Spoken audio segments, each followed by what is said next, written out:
So you've been at the helm now of AFCLC for 6 years. What comes to your mind when you think of AFCLC in the Air Force's global classroom?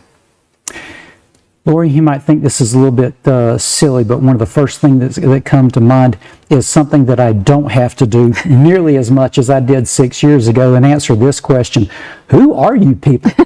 Because we did that a lot back in the days, but thanks to you and Michaela doing such a great job in outreach and telling our story, I really don't have to answer that question across the Air Force so much anymore.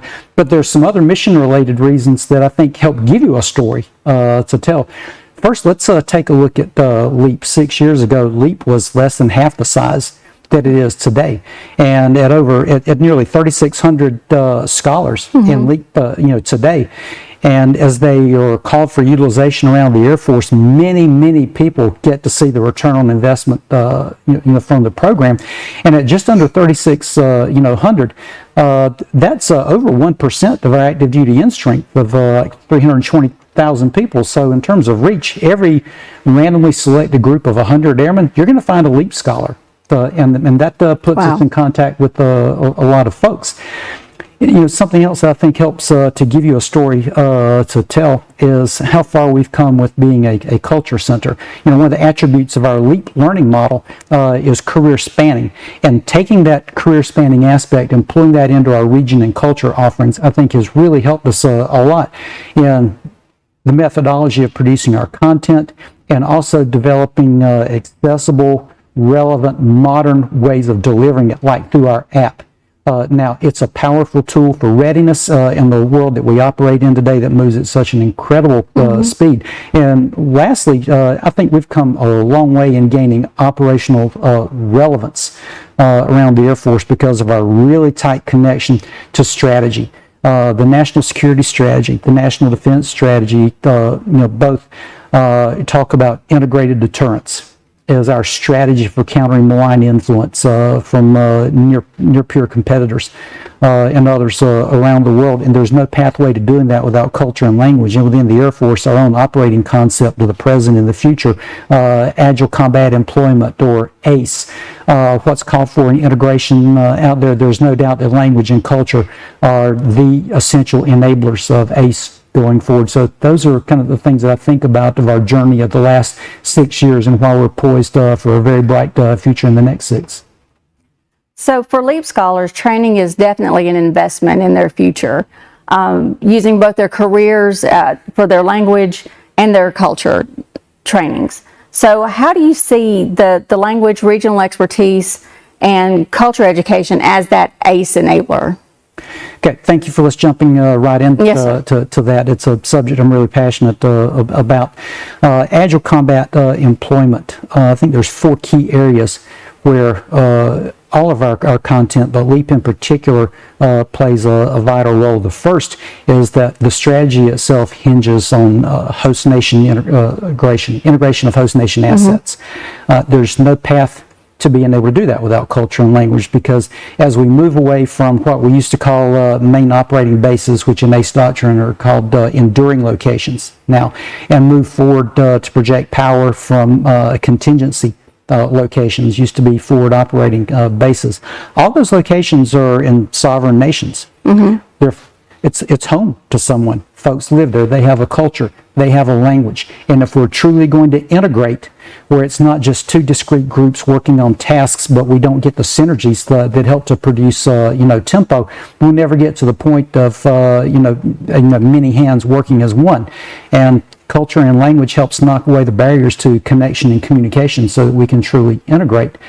But now, who's going to do that work? That leads to the second area where LEAP is a real contributor, and it's in a concept called multi-capable airmen, which basically describes airmen that can do the tasks of 2 different Air Force specialty codes. That you can work on comm, you could work on fuels or something like that. But remember, in the ACE construct, we're not going to be working with U.S. Air Force members alone. We're going to be working with members of the host nation to achieve that kind of integration. And again, we can't be discrete groups. out there. We have to work closely together. Culture and language education really makes the sizzle and multi-capable airmen to not only do those tasks, because there really isn't an answer that if we're limited by barriers in communication and connection, the really exquisite solutions from tactics and logistics really aren't going to work if we can't tightly integrate like that. And now with those two things of integration and multi-capable airmen squared away, now we can look at a couple of areas that really speak to the successful operational outcomes of ACE. And the first is in tempo. Tempo is how we get overmatch in decision making in any competitive event, where we can work together quickly and do things proactively and make others that oppose us be reactive to us. Every competitive endeavor, whether it's national security or a game of checkers, decision superiority is where it is how the winning gets done. And through culture and language, we can produce that kind of overmatch in decision making to give us an advantage. And lastly, it comes in shaping adversary perceptions.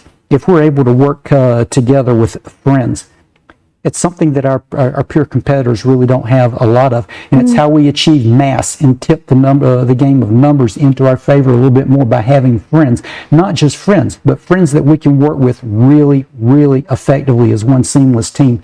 That happens with culture and language. So those are the four key areas where members of LEAP bring deliberately developed and specialized skills to the ACE construct, and commanders, lead wings should really be looking to pull them into these operations at every step. Can we talk just a second about how LEAP prepares their scholars to fit that ACE model? What do you do to deliberately develop those scholars? Sure. There's a couple of areas. The first is in training. We've recognized that in our learning model, there were some things that we needed to start doing beyond just the development of language skills. There's this idea of topic fluency that we came up with. Just because you're fluent in a language doesn't necessarily mean you're fluent in every topic that can be spoken in that language, particularly if it has a specialized technical vocabulary like many things in the defense realm do. So we came up with a number of different course types, like our advanced special emphasis courses, where we can look at the influence of Belt and Road and different regional partners, and doing that education in the target language. Our area studies immersions, a concept called Light University, where we're working with some partners in the Defense Critical Language Program in a university setting, completely in the target language, to be able to speak directly to the topics of national defense in that target language, so we can get that kind of integration that's required for ACE within the training construct. Hats off to our LEAP team and many partners across industry and civilian academia for joining this effort to help build the topic fluency that we need in multi-capable airmen. We've also invested in like technical vocabulary sheets. All of our LEAP scholars, if they're called for utilization, can get from us a pretty extensive vocab sheet that has systems, armament, doctrine, terminology that they'll be using in an air operations center, of a number of things where they can get a kind of a crash course in some of the technical vocabulary that they would need to use. The other area that I think we've really come a long way is in posturing. Again, kudos to our great IT professionals at AFCLC, who have helped us to do the work to capture everything that we do in the personnel system of record. Every online course that we do, eMentor is an official course that has a course number, and it goes into the system of record where career field managers can see it and evaluate that in deciding who should go on a tasking and who doesn't. Every overseas immersion, every area studies immersion, every special emphasis course, every applied learning experience through training partnership requests, and we've replicated that through our culture content as well. Every single thing that we do is visible in the system of record where career field managers can easily see it and apply it so anything relevant to ACE. And you're looking at 4 or 5 folks, but this one has, like 200 contact hours in developing Tagalog language, skills, has been on immersion there, has worked with the partners. Yes, this is the one that we want to go, where integration is critical to the mission being successful. Well, I have a little trivia for you, sir. Oh, goody. Did you know that in the word partner in some form appears in the National Security Strategy 167 times and 80 times in the National Defense Strategy? That's a really interesting fact, Lori. So, okay, here's my turn to put you on the hot seat. What does that tell you? Tells me that strategic partnerships are really, really extremely important to national security, but it's also telling me that AFCLC and LEAP is very keen at doing these things and has done them for a long time. I know that LEAP scholars have been forging and strengthening international partnerships since its inception in 2006. So let's talk a little bit about the importance of LEAP scholars as multi-capable airmen on the international stage and forging those partnerships. That's thank you for pointing that piece of trivia out. That's great. I'm going to start using that in speaking. That's really good. That's repeated enough that over the course, I think the National Defense Strategy is about 23 pages. And if you say it that many times, per page, it's really important, and everybody needs to, kind of, prick your ears and take notice. Yes, they do. They do. There's a couple of things that are almost seemingly at odds the way we do this, and that culture and language really, helps. And that's continuity is important with relationships, that you have enough continuity to build familiarity and comfort so that you can do some things quickly. But our personnel system has turnover. Airmen, PCS from one location to another, and if their orientation towards ACE has been to the Pacific, it may be something towards Europe, or it may be CENTCOM. Now, so how do we still get that continuity? Culture and language skills, even though the faces may change, the expectations remain the same, because our partners, whenever we show up, they know that we know them, that there are certain things about their culture that we need to consider in decision making. Being able to make a good faith effort with some languages that you try. Having some folks that are really, really deep and expert in the language. So I think that's where culture and language really helps us in the long-term relationships that get us integration, that let us get tempo, that let us shape adversary perceptions. Is having that one constant that as the faces inevitably change throughout it all, it's bringing that certain skill set that when we come together and work, it's, I know you. That's really what culture and language does for us in our relationships. So integral to strategy. Let's switch gears just a little bit, because this is a topic I know you like to talk about. A year ago, AFCLC re-released the now signature Culture Guide app. Yes. And since then, it's continued to grow regularly by adding new courses and videos. And we just recently added a podcast by Dr. Uribe. The app is now used for some exciting learning opportunities Air Force-wide. So you've also called it Education at Enterprise Scale and Velocity. Tell me how you set AFCLC on that path.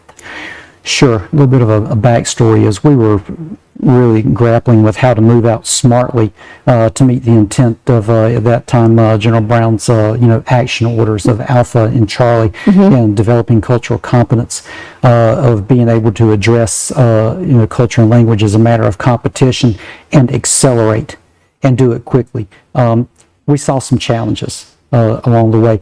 A lot of our content, it was in places where you'd have to be in residence, or it was in certain longer term programs, and we needed to look at our content really across a continuum and think about operationalizing it a little bit more into smaller, more accessible chunks that we could constantly update to stay relevant for today's circumstances. And there was also a challenge of distribution, mainly government platforms were the main way of distributing this type of education, but no secret, we have some challenges there sometimes.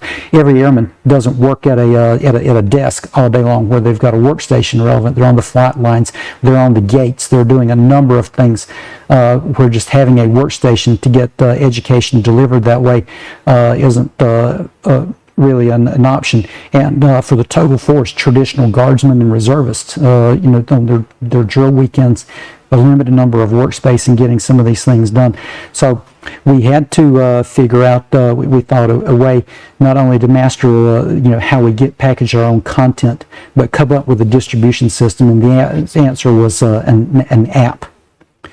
for it, and essentially to put the classroom in every airman's pocket, to where if it were even theoretically possible to have every member of the total force stop what we were doing, and could take their phone out of your pocket, and in the next hour or 2 hours, based on the entire service. And through the app, there is no technological limitation to being able to educate at the speed that General Brown wants us to go, with Right. accelerate, change or lose. So that's really what took us down the road of that app, is recognizing that with the calls for integration, key to integrated deterrence out there, and the need to move quickly at the pace of events in the world, that we couldn't just look at the same solutions that weren't answering that up to that we needed to go our own way and do something different.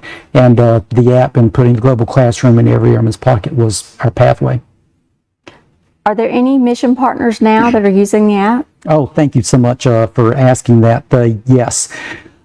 We are really happy that the Air Force is really put a stake down about the importance of partner integration in deployed ops, and that's why in our new deployment model called AFCLC and the Ready Airman training in the prepare phase, our signature developing cultural competence course is a requirement. And not only is it a requirement, it's listed out in the on the website that using our app to complete it is a perfectly acceptable method of getting that done. So every airman that's in the prepare to deploy phase will do that course, and then pick one of our regional courses based off of where they're going to deploy. So really happy that our courses are in a very official way are tied to readiness and integration on the world stage, and through modernizing our learning model that helped. Leave it to Air Force NCOs to always be the first ones to figure out and to be on the cutting edge of everything. Our great friends over at the Barnes Center have pulled our app and our courseware into the requirements for Airman Leadership School and the NCO Academy, which is giving them both the tool and the content to help build that kind of force amongst our NCOs that can integrate seamlessly with our partners and allies, and many others that are out there. But those are the really prominent ones. But if you got a moment for a little war story, I want to share you a great news a story of how this type of delivery system was essential for a good outcome on the world stage. You recall the withdrawal from Afghanistan. Yes, there sir. wasn't a lot of notice about that to prepare. And as you can imagine, we started getting a lot of calls at AFCLC to ask for help in locations where evacuees from Afghanistan were going to be coming there. Can you help us with LEAP scholars that speak Pashto, Dari, Farsi, Uzbek, to go help them out? But also, can you tell us what we need to know to get everybody up to speed about Afghans when they arrive there? There was simply no way that we could send our experts around to every single location to do in-person education in time to be relevant for this fast-moving event. We couldn't box up booklets and ship them and get them there in time to do it. It really wasn't even practical to do like Zoom sessions at each location. But what we told everybody to do was reach into your pocket and take out your phone.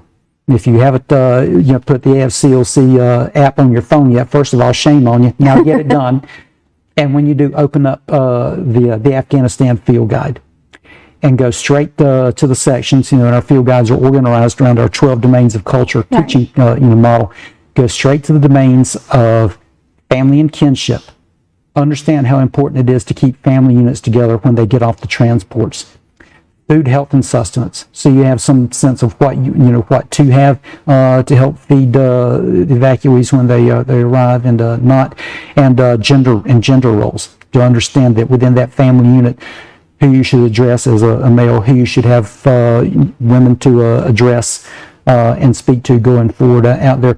Learn as much as you can, as fast as you can, and those three things until folks start to arrive, and you've got a very high likelihood of getting a next 24 hours where you can learn more and do even better.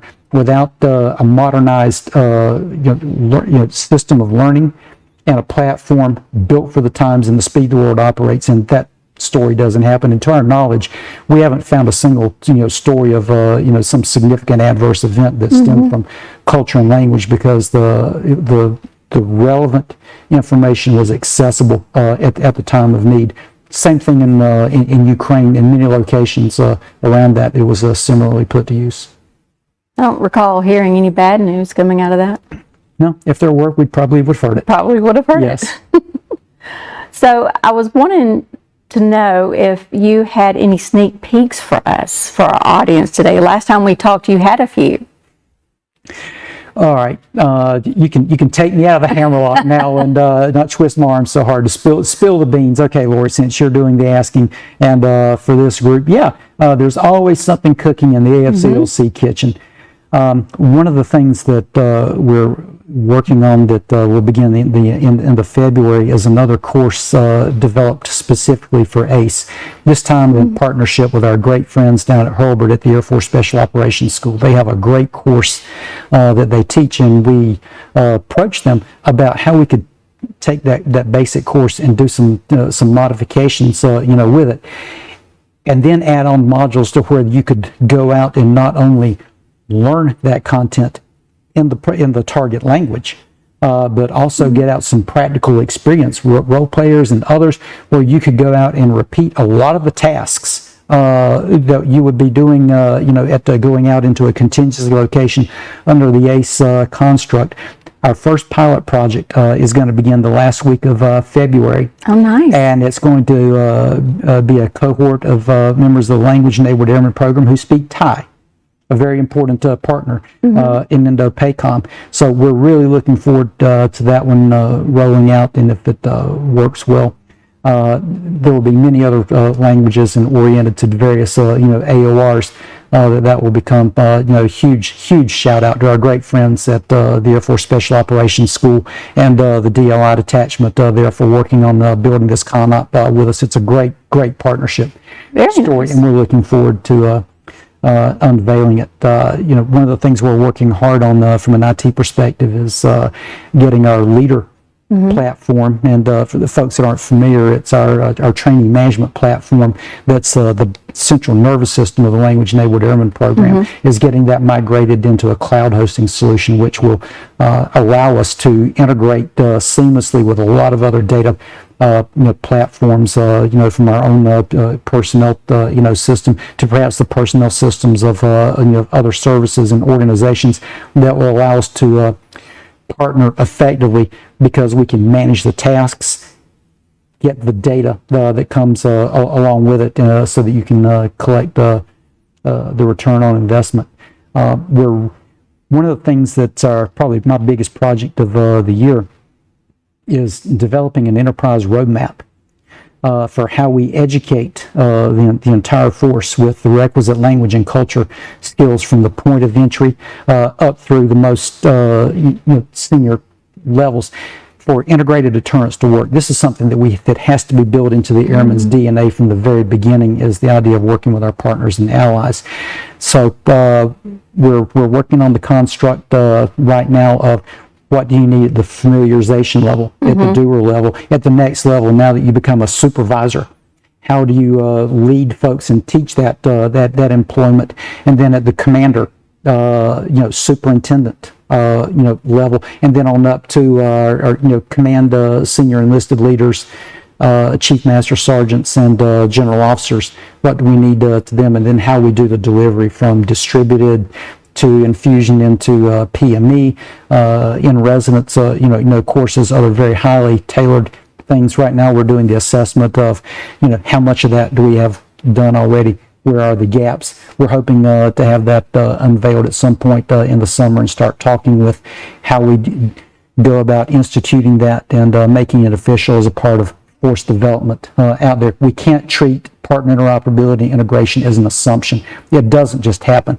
It's the effort of deliberate development. It has to start early with the requisite skills and continue building on that through the duration of the career. And that's going to be a centerpiece of our symposium coming up in October. Nice. And we're looking forward to having everybody here in October again. We're integrated by design, shamelessly borrowing General Brown's marching orders from us, and that will be the theme of our symposium in October, where we hope to have once again hundreds of professionals around the space coming into to the campus here at Air University really let's go on that. And we look forward to unveiling this learning model, getting their thoughts, and having great discussions about it. It sounds like. So yeah, those are some of the sneak peeks of what we have cooking in the CLC kitchen. Sounds like you've already rolled up your sleeves and gotten to work for 2023. That's right. The only easy day was yesterday. So absolutely, always hard at it.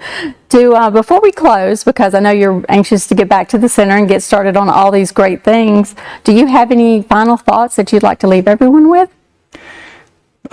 First of all, everything that I just talked about is the product of many hands doing some work, and huge shout out to every member of the Air Force Culture and Language team, our partners across academia, government, and industry that work with us to do this. I could not ask for a greater professional family to work with that are absolutely just crazy driven, hardcore believers in the role of culture and language and what that contributes to the application of air power and in national defense.